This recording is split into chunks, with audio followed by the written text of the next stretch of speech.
So, the big question, what actually causes diabetes? It's a question a lot of us have asked, and the answer, well, it's a little more complex than you might think. To really get it, we first have to understand that we're not just talking about one single thing. According to Dr. K.K. Agarwal, the very first thing we need to get straight is that diabetes isn't a one-size-fits-all disease. It really boils down to two main categories, and believe me, knowing the difference between them is absolutely crucial.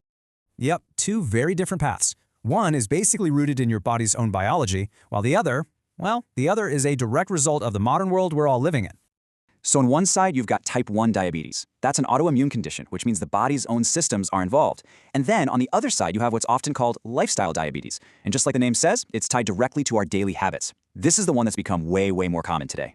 Let's just quickly touch on type 1 first. It's the less common of the two, but it's important to understand why it happens. And the cause is very specific. It's an autoimmune condition.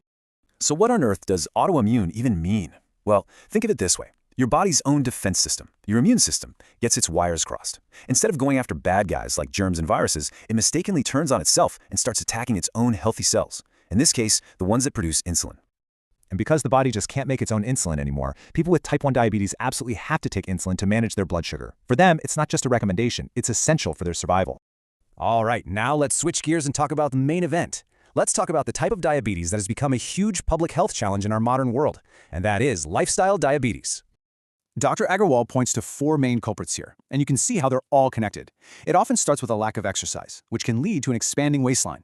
Then you throw in a diet that's heavy on the wrong kinds of carbs, plus high levels of stress, and you've got the perfect storm. See, this isn't about bad luck. It's about these four specific lifestyle factors all working together. Let's really dig into that diet piece for a second. It's a good question to ask yourself, because what we put on our plate plays such a massive role.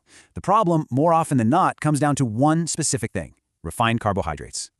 And here are the big three: sugar, white rice, and white flour.